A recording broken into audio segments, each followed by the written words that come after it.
You are on a ship in the middle of the Atlantic Ocean. There is no land, there is no radio, there is no rescue coming, and you have just gone overboard. This is not a movie. This actually happened. In the fall of 1620, a young man named John Howland was crossing the Atlantic on a small, leaking ship called the Mayflower. He was not famous, he was not rich, he was not even free in the legal sense of the word. He was bound to a wealthy passenger, a man named John Carver, as an indentured servant, which meant his labor belonged to someone else for years to come. He cooked when he was told to cook. He carried what he was told to carry. Nobody on that ship thought his name would matter. Why would it?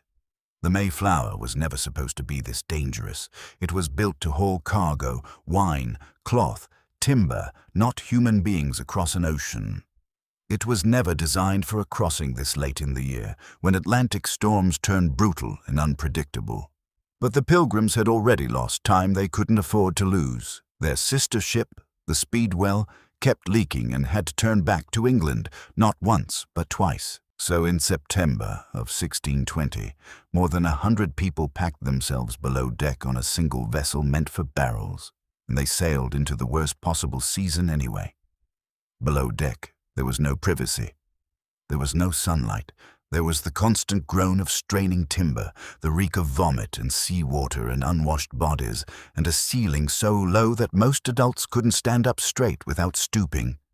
People slept inches apart from strangers. Children cried in the dark for weeks at a time. 66 days at sea, 66 days of that. And then came the storm that nearly ended everything. Partway through the voyage, the ship ran straight into brutal North Atlantic gales, the kind of storms that snap masts and tear hulls apart. According to the passengers' own written accounts, the ship's main beam actually cracked under the strain, and the crew had to prop it up with a massive iron screw carried aboard for construction, just to keep the vessel from splitting open in the middle of the ocean. Waves broke clean over the deck. The captain finally ordered every sail taken down completely, choosing to simply drift rather than risk capsizing. For days, more than 100 people sat helpless in the dark, at the total mercy of the sea, with no way to steer and nowhere to go. At some point during this chaos, John Howland made a decision that historians still can't fully explain. He went up on deck. Maybe he needed air after weeks in that stinking, airless hold. Maybe he simply couldn't take another hour of it. We don't know for certain. What we do know,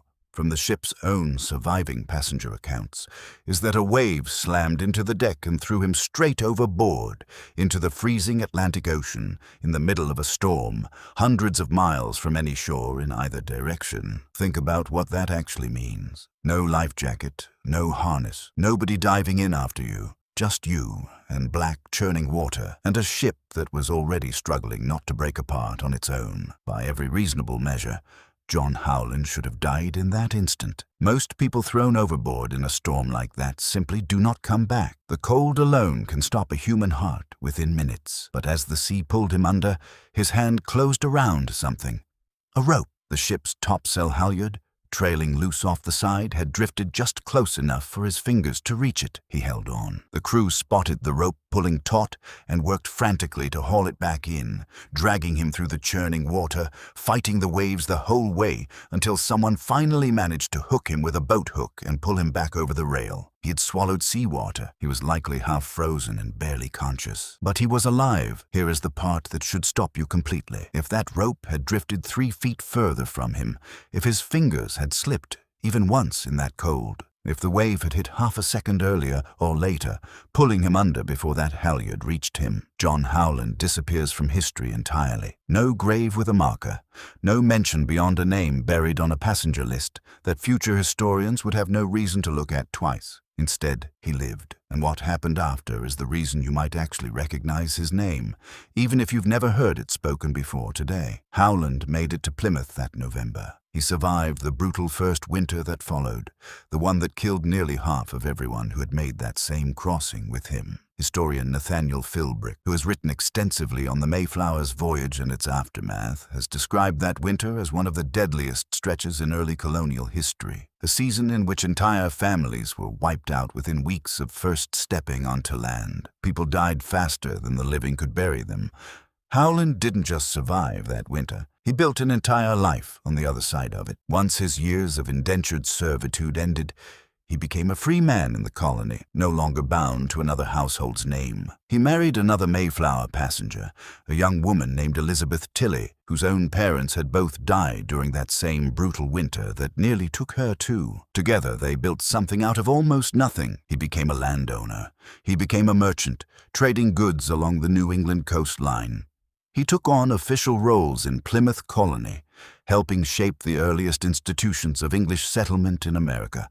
The kind of quiet, unglamorous civic work that never makes it into the famous paintings. And then he had children, a lot of them, 10 in total, and remarkably, every single one of them survived into adulthood at a time when losing several children before the age of 5 was simply considered normal. This is where the story stops being about one man on one ship and starts being about you, wherever you happen to be sitting right now. Genealogist Caleb Johnson, who has spent decades meticulously tracing Mayflower descendants, has documented that John Howland is very likely the single most prolific Mayflower ancestor in American history. Researchers and genealogical societies estimate that somewhere between 2 and 10 million living Americans can trace their family line directly back to him. Presidents have descended from him. Actors have descended from him. Astronauts have descended from him. An enormous, sprawling share of the American population exists right now, at this very moment, because a rope happened to drift close enough for one indentured servant to grab it during a storm in 1620. Sit with that for a second. Every one of those millions of people, every branch of every family tree, every birth, every marriage, every quiet decision that eventually led to you, or to someone you know, or to someone sitting next to you right now, all of it runs backward through a single moment that lasted maybe 3 seconds. A wave, a hand closing around wet rope, a grip that didn't fail. Among those descendants are names you'd actually recognize. Franklin Delano Roosevelt traces his ancestry back to John Howland. So do both President George H.W. Bush and President George W. Bush. Actors, astronauts, authors, senators, all scattered across 4 centuries of American life, all connected by the same thin thread running back to a rope in a storm. None of them chose this. None of them earned it. It simply happened, generations before they were born, the moment a servant's fingers closed around wet hemp instead of open air. And it's worth remembering what almost didn't happen alongside him. That first winter in Plymouth wasn't just deadly, it was merciless in a way that's hard to picture from where you're sitting. Food ran out. Disease spread through the cramped, damp shelters faster than anyone could contain it. Some days, only a handful of people were healthy enough to care for everyone else. Howland watched neighbors die around him, buried in unmarked graves at night so that watching native observers wouldn't realize how few settlers actually remained. He had already cheated death once in the ocean. He was cheating it again, quietly, every single week that winter. Jeremy Bangs, a historian who has spent much of his career studying the Pilgrims during their years in Leiden, before they ever set sail for America, has pointed out that we tend to remember only the famous names from this story. William Bradford, Miles Standish, the leaders, the writers, the men whose journals happen to survive the centuries. But the Mayflower's real legacy isn't concentrated in a handful of famous men at all. It's spread thin across millions of ordinary descendants who have no idea that a servant boy's grip strength during a storm is the entire reason they exist. This is the strange, uncomfortable thing about history. We like to imagine it as something enormous. Wars, empires, kings signing documents in grand halls. But so much of it actually comes down to something almost embarrassingly small and fragile. A grip that didn't fail.